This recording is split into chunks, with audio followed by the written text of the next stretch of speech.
എനിക്ക് പഴയ ഞാനാവാൻ പറ്റുന്നില്ല. പലപ്പോഴും നമ്മളോട് തന്നെ നമ്മൾ പറയുന്ന ഒന്നാണല്ലേ ഇത്. ഇതൊരു കോമൺ തോട്ടാണ്. ആദ്യം നമുക്ക് ഈ തോട്ട് എന്തുകൊണ്ടുണ്ടാകുന്നു എന്ന് നോക്കാം. എവല്യൂഷൻ പെർസ്പെക്റ്റീവിൽ നിന്ന് നമുക്ക് എപ്പോഴും ഫെമിലിയർ ആയ സ്ഥലങ്ങളാണ് നമുക്ക് ഏറ്റവും കംഫർട്ടബിൾ. പുതിയ എക്സ്പോഷർ, പുതിയ സ്ട്രെസ്സിലൊക്കെ അഡാപ്റ്റ് ആവുന്നതിന് മുന്നേ തന്നെ ത്രെറ്റ് റെസ്പോൺസ് മോഡാണ് ആദ്യം ആക്ടിവേറ്റ് ആവുന്നത്. അതൊരു സർവൈവൽ മെക്കാനിസം കൂടിയാണ്.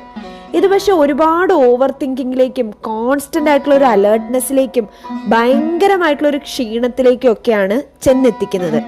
അങ്ങനെ ലൈഫ് ഹെക്റ്റിക് ആവുമ്പോൾ നമ്മുടെ പഴയ പ്ലേനെസ്, സ്പോണ്ടേനിറ്റി, ക്രിയേറ്റിവിറ്റി ഒക്കെ നമ്മൾ അങ്ങോട്ടൊരു സൈഡിലേക്ക് മാറ്റും. പണ്ട് ഈ ഹാർഡ്ഷിപ്സ് ഒന്നും ഇല്ല എന്നല്ല കേട്ടോ, അതൊരു മെമ്മറി ഇല്യൂഷനാണ്.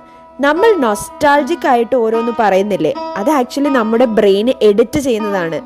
പാസ്റ്റിനെ അങ്ങോട്ട് ഐഡിയലൈസ് ചെയ്ത് ഹാർഡ്ഷിപ്സ് ഒക്കെ അങ്ങോട്ട് എഡിറ്റ് ചെയ്ത് മാറ്റും.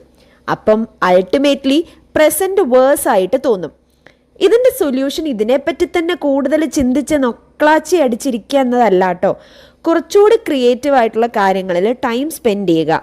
ഇടയ്ക്കൊക്കെ ഒരു ഓയിൽ മസാജ്, നല്ല നേച്ചർ വാക്ക്, പ്രോപ്പർ ആയിട്ടുള്ള എക്സസൈസ്, പിന്നെ എന്തെങ്കിലുമൊക്കെ ഹോബീസൊക്കെ ചെയ്യുക. പിന്നെ പഴയ ഞാനായി തന്നെ ഇരിക്കലല്ലോ വേണ്ടേ, പുതിയ ലോകത്തിന് വേണ്ടി കൂടുതൽ നന്നായി അഡാപ്റ്റ് ആവുകയല്ലേ വേണ്ടേ? എന്താണ് നിങ്ങളുടെ തോട്ട്സ്?